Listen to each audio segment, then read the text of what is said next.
Hello everyone, welcome to my YouTube channel English literature zone. आज के वीडियो में हम लोग characteristic and features of Victorian novels या फिर characteristic and features of Victorian novelist को डिस्कस करने वाले हैं। ये जो नोट्स हम रेडी कर रखे हैं लगभग 5 to 6 पेज का रेडी कर रखे हैं, जो कि 14 to 16 मार्क्स के लिए काफ़ी है। आप अपने मार्क्स के अकॉर्डिंग नोट्स को छोटा बड़ा कर सकते हो। और एक चीज़ और ध्यान रखना है कि आपके एग्जाम में विक्टोरियन नॉवेल्स पूछ दे या फिर 19th सेंचुरी नॉवेल्स पूछ दे, तो विक्टोरियन पीरियड को ही 19th सेंचुरी पीरियड भी कहा जाता है, तो दोनों सेम होता है। और या फिर नॉवेल्स पूछ दे या फिक्शन पूछ दे, नॉवेल्स का अर्थ भी उपन्यास होता है और फिक्शन का भी अर्थ उपन्यास होता है, दोनों सेम होते हैं। तो सबके आंसर में ये आपको सेम ही लिखना है, ठीक है। तो स्टार्ट करते हैं। सबसे पहले इंट्रोडक्शन वाला सेक्शन होगा। नोट्स का लैंग्वेज भी हम काफ़ी इजी रख रखे हैं ताकि आप लोग को आसानी से समझ आ जाए और याद भी आसानी से हो जाए। In the mid 19th century, it means 19वीं सदी के मध्य में, Victorian literature emerge during the reign of Queen Victoria in Britain. मतलब 19वीं सदी के मध्य में ब्रिटेन में महारानी विक्टोरिया के शासनकाल के दौरान विक्टोरियन साहित्य का उदय हुआ, स्पेनिंग फ्रॉम 1837 टू 1901, जो कि 1837 से स्टार्ट होके 1901 के बीच का पीरियड था। This era is widely considered a golden age of English literature. Victorian era को या फिर विक्टोरियन पीरियड को जो व्यापक रूप से इंग्लिश लिटरेचर का, अंग्रेजी साहित्य का एक गोल्डन एज के रूप में जाना जाता है, पार्टिकुलरली बिकॉज ऑफ नॉवेल्स। और ये इसलिए जाना जाता है नॉवेल्स की वजह से। मतलब विक्टोरियन पीरियड में ना नॉवेल्स और नॉवलिस्ट जो है काफ़ी ज़्यादा प्रसिद्ध हुए। विक्टोरियन पीरियड जाना ही जाता है अपने नॉवेल्स के लिए। In fact, the novels became the dominant genre during that period। मतलब उस पीरियड का, विक्टोरियन पीरियड के दौरान के समय का जो नॉवेल था ना, वो सबसे डोमिनेंट जॉनरा, इट मीन सबसे प्रभावित शैली के रूप में उभरी, ठीक है। सबसे ज़्यादा नॉवेल्स को वैल्यू दिया गया विक्टोरियन पीरियड में। This was partially due to improvements in education. और ऐसा इसलिए हुआ क्योंकि उस समय ना एजुकेशन में इम्प्रूवमेंट आया, इट मीन शिक्षा में सुधार आई और ज़्यादा से ज़्यादा लोग शिक्षा ग्रहण करने लगे, शिक्षित होने लगे। And partially due to emergence of cheap books and magazines. और एक और भी रीजन बताया गया कि इस समय ना चीप बुक्स, इट मीन्स सस्ते दामों पे, कम दामों पे बुक्स को पब्लिश करवाया गया और मैगजीन्स को भी, मतलब सबका प्राइस जो है कम रखा गया। इस वजह से क्या हुआ, ज़्यादा से ज़्यादा लोग जो है नॉवेल्स को पढ़ना स्टार्ट किए। अब नेक्स्ट हम लोग इसके मेन, जो कि हम लोग का क्वेश्चन है, फीचर्स और कैरेक्टरिस्टिक को देख लेते हैं। ग्राफ के जरिए समझाए हुए हैं। ऐसे ही आपको एग्जाम में भी ग्राफ बनाना है कि अगर एक क्वेश्चन में फीचर्स रहे तो फीचर्स लिखना, या कैरेक्टरिस्टिक रहे तो कैरेक्टरिस्टिक लिखना, कि फीचर्स ऑफ विक्टोरियन नॉवेल्स। तो हम 5-6 फीचर्स बताए हुए हैं। आगे इन 5-6 फीचर्स को थोड़ा डिटेल में डिस्कस भी किए हुए हैं। सबसे पहले रियलिज्म है। रियलिज्म इट मीन्स वास्तविकता को दिखाया गया है। उस समय के नॉवेल्स में सोशल क्रिटिसिज्म, इट मीन्स समाज पे भी टिप्पणी की गई है, समाज की भी आलोचना की गई है। इंडस्ट्रियलाइजेशन, मतलब जो औद्योगिकरण हुआ था उसके बारे में भी बात किया गया इस नॉवेल में। वुमेन राइट्स, महिलाओं के अधिकारों के बारे में भी बात किया गया था विक्टोरियन पीरियड में या फिर विक्टोरियन पीरियड के नॉवेल्स में। मोरालिटी, इट मीन्स नैतिकता के बारे में, क्या सही है क्या गलत है, उस चीज़ के बारे में भी नॉवेल के जरिए समझाने की कोशिश की गई थी। Super natural and gothic element, मतलब सुपर नेचुरल एलिमेंट हो जाता है मतलब भूत यूज़ करना या फिर डरावना माहौल का यूज़ करना ना, तो वो सारी चीज़ें भी जो है विक्टोरियन पीरियड के नॉवेल्स में हम लोग को देखने को मिलती है। तो इन सारे अब 5-6 कैरेक्टरिस्टिक या फीचर्स को हम लोग आगे डिटेल में पढ़ेंगे। सबसे पहले है realism.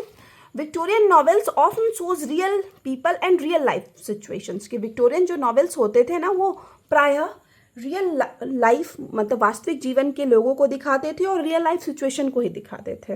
Writers like Charles Dickens highlights the struggles of people experiencing poverty. Writers, जो कि चार्ल्स डिकेन का एग्जाम्पल दिया है, जो कि हाईलाइट करते हैं, उजागर करते हैं वैसे लोगों के स्ट्रगल को जो कि पॉवर्टी, इट मीन्स गरीबी एक्सपीरियंस कर रहे थे। मतलब गरीबों के अनुभवों को जो है ना, चार्ल्स डिकेन्स अपने वर्क में हाईलाइट करके दिखाए हुए हैं। The focus was on making everything seem as true to life as possible from the dialogue to the setting. मतलब इस चीज़ पे विक्टोरियन नॉवेल्स में फोकस किया जाता था कि सारा कुछ को ना एकदम वास्तविक दिखाने की कोशिश की जाए, एकदम रियल लाइफ से कनेक्टेड, मतलब डायलॉग से लेकर सेटिंग तक सब कुछ बिल्कुल रियल लगे, ऐसा पूरा कोशिश प्रयास किया जाता था विक्टोरियन नॉवेल्स में। This realism help to highlight the social issues of the time. और इस रियलिज्म की वजह से, ये वास्तविकता दिखाने की वजह से क्या हुआ कि उस समय का जो सोशल इशू था, सामाजिक मुद्दा था ना, उसको जो नॉवेलिस्ट थे वो उजागर कर पाए, pushing readers to see the need for change. और साथ ही साथ उसके जरिए मतलब सोशल इशू को हाईलाइट करके वो लोग रीडर्स को समझा पाए, पाठकों को समझा पाए कि कितना ज़्यादा आवश्यक है चेंज का, इट मीन्स बदलाव लाने का। अब नेक्स्ट हम लोग सोशल क्रिटिसिज्म, इट मीन्स सामाजिक आलोचना के बारे में पढ़ते हैं। Victorian novelist of news stories two point out what was wrong with society. Victorian novelist जो है प्राय अपनी कहानियों का यूज़ करते थे या फिर अपनी कहानियों के माध्यम से ये दिखाना चाहते थे कि सोसाइटी में क्या गलत हो रहा है, क्या गलत चल रहा है। Authors like Thomas Hardy and Elizabeth Gaskell wrote about how unfair life was for people experiencing poverty. Author जैसे कि थॉमस हार्डी का एग्जाम्पल दिया गया और साथ ही साथ एलिजाबेथ गास्किल का एग्जाम्पल दिया है। वे लोग लिखते थे अपने नॉवेल्स में, दिखाते थे कि जो लोग गरीबी का अनुभव कर रहे हैं, गरीब हैं, कैसे उनकी लाइफ जो है अनफेयर है, इट मीन्स उनके साथ गलत होता है। How children had to work, कैसे बच्चों को काम करना पड़ता है। And how the class system stopped people from moving up in the world, और कैसे ये जो क्लास सिस्टम है ना वो गरीब लोगों को या फिर लोगों को आगे बढ़ने नहीं देता है दुनिया में। तो इन सारे चीज़ों को ना हाईलाइट करवाया गया है विक्टोरियन नॉवेल्स में, और विशेष रूप से थॉमस हार्डी और एलिजाबेथ गास्केल के नॉवेल्स के जरिए। Charles Dickens, his novels include, Charles Dickens जिनके की नॉवेल में शामिल है Oliver twist and hard times highlight social injustice. मतलब चार्ल्स डिकेन अपनी नॉवेल ओलिवर ट्विस्ट और हार्ड टाइम्स में जो है सामाजिक इनजस्टिस, इसमें सामाजिक अन्यायों को दिखाते हैं। And the plight of people, और साथ ही साथ प्लाइट का अर्थ हो जाता है दुर्दशा, लोगों की दुर्दशा दिखाते हैं। Experiencing poverty in the industrial as, मतलब चार्ल्स डिकेन जो है गरीबी को तो दिखाते ही हैं, साथ ही साथ औद्योगिकी एज आया है ना, तो उस एज में लोगों की क्या दुर्दशा है, लोगों को क्या फेस करना पड़ता है ना, उन सारी चीज़ों पे फोकस किए हुए हैं, उनको हाईलाइट किए हुए हैं। यहाँ पे चार्ल्स डिकेन से रिलेटेड एक हम कोटेशन यूज कर रखे हैं। Mister Dickenson is the greatest dramatist novelist now living, मतलब एक ऑथर कमेंट कर रखे हैं चार्ल्स डिकेन को लेके, तो इस वजह से एज ए कोटेशन यहाँ पे हम यूज कर रखे हैं। नेक्स्ट थॉमस हार्डी की बात हो रही है। In novel such as Tess of the अवरविल्स, मतलब थॉमस हार्डी की जो नॉवेल है काफ़ी प्रसिद्ध, टीज ऑफ डी अवरविल्स, Hardy critic societal norms faced by women in rural England. तो अपनी नॉवेल टीज ऑफ दी अवरविल्स में जो हार्डी है ना वो आलोचना करते हैं सामाजिक नॉर्म्स की, इट मीन सामाजिक मानदंडों की, परंपराओं की आलोचना करते हैं और दिखाते हैं कि कैसे एक रूरल इंग्लैंड में, ग्रामीण इंग्लैंड में ना इन सामाजिक नॉर्म का, मानदंडों का एक वुमेन के द्वारा सामना किया जाता है। मतलब कैसे एक औरत को ना बहुत ज़्यादा प्रॉब्लम फेस करना पड़ता है। टीज ऑफ डी विल्स में यही थॉमस हार्डी दिखाए हुए हैं। एलिजाबेथ गास्किल, अब एलिजाबेथ गास्किल के वर्क के बारे में बात करेंगे। Her novels like North and South, उनकी जो नॉवेल है North and South, examines the class divide and the impact of industrialisation on workers and their communities. मतलब एलिजाबेथ गास्किल की जो नॉवेल है नॉर्थ एंड साउथ, उसमें दिखाया गया है कि क्लास डिवाइड का जो है क्या इम्पैक्ट पड़ा है, मतलब क्लास डिवाइड को एग्जामिन किया गया है, उसको डिस्कस किया गया है।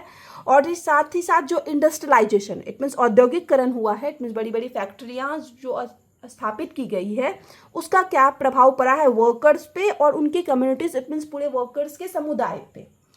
फिर से यहाँ पे एज ए कोटेशन हम लाइन यूज कर रखे हैं जो कि एलिजाबेथ गास्किल के बारे में दूसरे ऑथर बोल रखे हैं। Gaskell connects the social novel to everyday domestic life with subtle power. अब नेक्स्ट जो हम लोग का कैरेक्टरिस्टिक या फीचर है वो इंडस्ट्रियलाइजेशन है। Victorian novels of on the significant change brought by industrialisation. Victorian novels जो है प्रायः उस सिग्निफिकेंट, उस महत्वपूर्ण बदलाव के बारे में होता था क्योंकि इंडस्ट्रियलाइजेशन की वजह से आया। फैक्ट्रीज स्प्रिंग, इट मीन्स फैक्ट्रियों को बढ़ाया गया। सिटीज स्वेल्ड, इट मीन्स शहरों का भी बहुत तेजी से उदय हुआ। एंड लाइफ स्पेड अप, और लाइफ वो है ना, जीवन भी जो है बहुत तेज हो गया। This new world made some people rich, और इस न्यू वर्ल्ड में इंडस्ट्रियलाइजेशन की वजह से, औद्योगिकरण की वजह से कुछ लोग तो अमीर हुए, but others suffered in poor working condition. लेकिन जो गरीब लोग थे, जो वर्कर्स थे ना, उनका कंडीशन और भी गंदा होते गया। एंड क्राउडेड स्लम, मतलब गरीब लोगों को सफर करना पड़ता था क्राउडेड स्लम में, इट मीन झुग्गी झोपड़ी में, भीड़ वाले इलाका में रहना पड़ता था। तो गरीबों की स्थिति जो थी इंडस्ट्रियलाइजेशन की वजह से और भी खराब हो गई थी। Writers like Charles Dickens in Hard Times, writers जो कि चार्ल्स डिकेन है अपने वर्क हार्ड टाइम्स में, showed how the progress could harm people and the environment. वो दिखाते हैं अपने नॉवेल्स में कि कैसे जो है ना प्रोग्रेस, जो विकास है ना, वो लोगों को हार्म करता है और इन्वायरमेंट, इट मीन्स पर्यावरण को भी हार्म करता है। अब वुमेन्स राइट, कैसे वुमेन के राइट, अधिकार के बारे में बात किया गया है विक्टोरियन नॉवेल्स में। इन विक्टोरियन टाइम्स, मतलब विक्टोरियन समय में, writers started to question the role of women in society. जो राइटर्स थे, मेनली जो मेल फीमेल दोनों राइटर्स थे ना, दोनों ना कि ये क्वेश्चन राइज करने लगे अपने नॉवेल्स के माध्यम से कि महिलाओं की क्या भूमिका है सोसाइटी में। क्योंकि उस टाइम इंडस्ट्रियलाइजेशन जो आया था ना, औद्योगिकरण जो आया था ना, तो पुरुष मोस्टली काम करने चले जाते थे फैक्ट्रीज में, लेकिन महिलाएं क्या होता था ना, फ्री रहती थी, घर में रहती थी, और इस वजह से ज़्यादातर महिलाएं नॉवेल्स उस टाइम का पढ़ती भी थी। तो इस वजह से दिखाया गया कि महिलाएं कैसे सिर्फ घर तक सीमित रह गई है। तो महिलाओं के अधिकार को लेके जो है क्वेश्चन किया गया था विक्टोरियन नॉवेल में। They asked if women should have the same rights as man. It means Victorian novels के जरिए आस्क किया गया, पूछा गया कि क्या विक्टोरियन पीरियड की औरतों को भी मेन के इक्वल राइट्स है, मतलब पुरुषों के बराबर ही अधिकार है, लाइक वोटिंग, क्या पुरुषों की तरह महिलाएं भी वोटिंग कर सकती है, ऑनिंग प्रॉपर्टी, इट मीन्स खुद का प्रॉपर्टी ले सकती है, और गेटिंग एन एजुकेशन, और साथ ही साथ जिस तरह से पुरुष एजुकेट होते हैं, शिक्षा प्राप्त करते हैं, क्या सेम अधिकार से सेम हक है महिलाओं को भी एजुकेशन लेने का। इस तरीके का क्वेश्चन अराइज किया गया। Novels for this time often show women trying to find their place in a world that limits them. और इस समय की जो नॉवेल्स होती थी ना, उसमें ऐसा प्रायः दिखाया जाता था कि कैसे इस सोसाइटी में जहाँ पे वुमेन को लिमिट किया जाता है, सीमा में रखा जाता है ना, तो कैसे ना अपना प्लेस बनाने की, जगह बनाने की औरत कोशिश कर रही थी इस समय। तो वो चीज़ ना उस समय के नॉवेल्स में दिखाया जाता था। फॉर एग्जाम्पल, अब उदाहरण के लिए, in Pride and Prejudice by Jane Austen, Jane Austen की काफ़ी फेमस नॉवेल है Pride and Prejudice, the heroine Elizabeth Bennet fight for her right. Novel की जो हीरोइन रहती है एलिजाबेथ बेनेट, वो लड़ाई करती है अपने अधिकार के लिए, टू मैरी फॉर लव, कि वो जिससे प्यार करती है उसे शादी करना चाहती है, नॉट जस्ट मनी, ना कि सिर्फ पैसे के लिए। अब नेक्स्ट जो हम लोग का कैरेक्टरिस्टिक है वो मॉरलिटी है, इट मीन्स नैतिकता। Victorian novels are often aimed at teaching readers right और रॉन्ग। विक्टोरियन नॉवेल्स जो है हमेशा इस एम के साथ, इस लक्ष्य के साथ लिखे जाते थे कि रीडर्स को, पाठकों को बताया जा सके कि क्या गलत है और क्या सही है। The stories were like lessons on how to live a good life. उस समय की जो स्टोरीज होती थी नॉवेल्स की, वो कहानियां जो होती थी ना, वो एक लेसन्स की तरह होती थी कि कैसे एक अच्छी लाइफ जिया जा सके। The writers of that time believed books could make people better. उस समय के जो राइटर्स होते थे, लेखक होते थे, उनका ऐसा मानना होता था कि जो बुक्स होते हैं ना, जो बुक किताबें होती थी, वो लोगों को और भी बेटर बनाती थी, और भी अच्छा इंसान बनाने में मदद करती थी।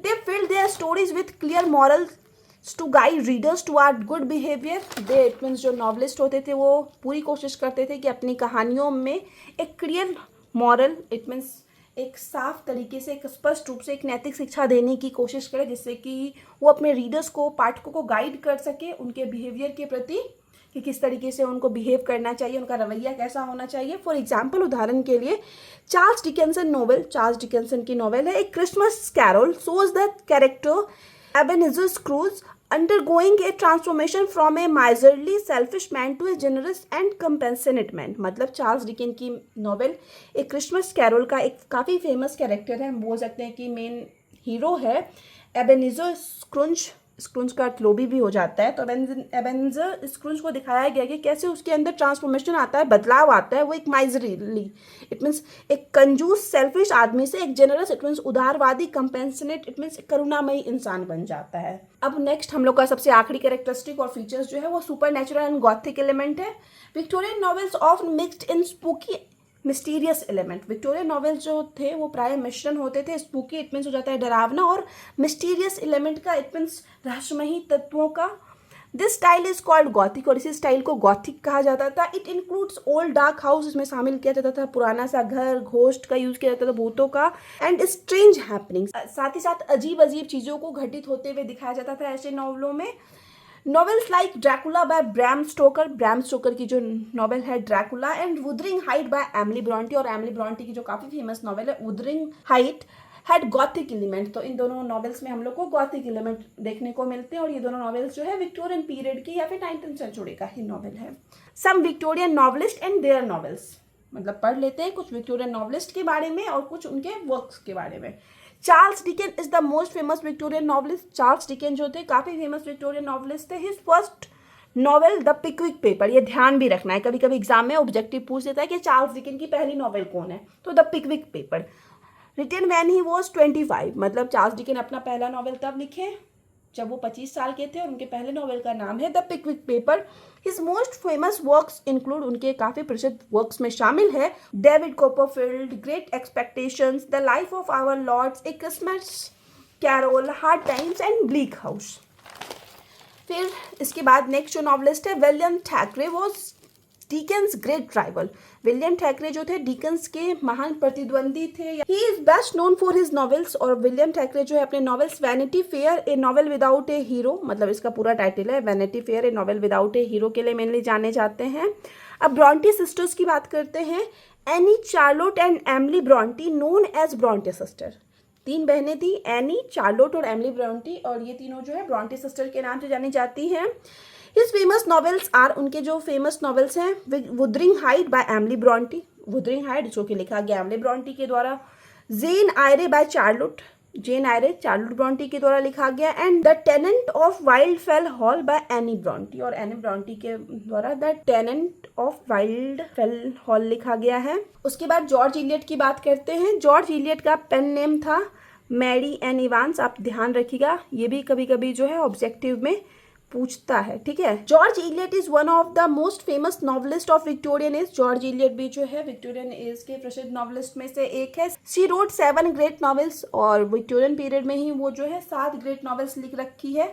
वो अपना नाम बदल के इसलिए भी लिखती थी जॉर्ज इलियट, क्योंकि उसमें ना महिलाओं को उतना ज़्यादा अधिकार प्राप्त नहीं था। उनको लगता था कि अगर वो एज ए फीमेल नॉवेल्स लिखेगी ना तो उनके नॉवेल्स को उतना ज़्यादा अप्रिशिएशन नहीं मिलेगा, इस वजह से वो अपना खुद का पहचान छुपा के नॉवेल्स लिखती थी। शी रोट 7 ग्रेट नॉवेल्स, हम बता दें कि वो 7 महान नॉवेल्स लिख रखी है। एमंग देम, एमंग आप ध्यान से लिखिएगा, जिनमें से Adam Bede, Middlemarch, the Mill on the floor, Silas Marner and Romola are world famous. तो ये 5 नॉवेल जो है वो वर्ल्ड फेमस है, पूरे विश्व में प्रसिद्ध हैं।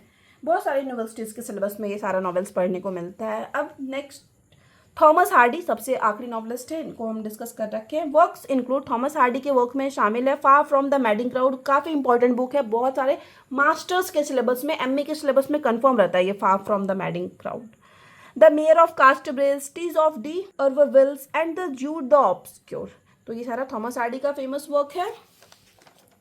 Beside this above mention novelist, मतलब ऊपर हम लोग अभी जो 5-6 फेमस नॉवलिस्ट के बारे में पढ़े, उनके अलावा the Victorian era also produced a large number of novelist. Victorian era में जो है और भी ढेर सारे नॉवलिस्ट हुए हैं, सच एज जैसे कि George Meredith, Anthony Trollope, Oscar Wilde, Elizabeth Gaskell and many more, और भी ढेर सारे।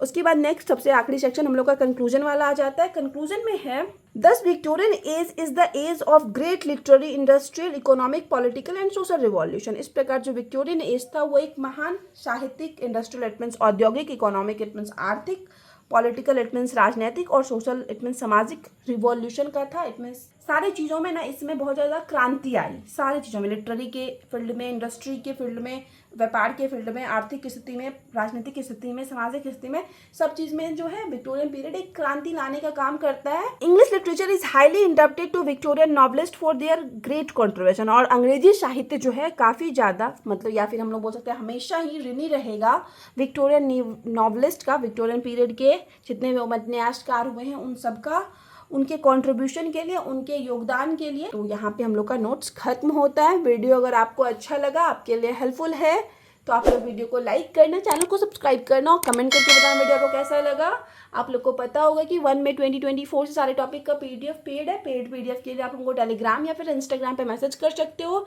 एक टॉपिक के PDF का प्राइस 30 रुपीज़ है। तो इस टॉपिक का जो नोट्स है, ये वाला नोट्स जो है आपको 30 रुपीज़ पेड करके मिल जाएगा। मिलते हैं नेक्स्ट वीडियो में नेक्स्ट टॉपिक के साथ।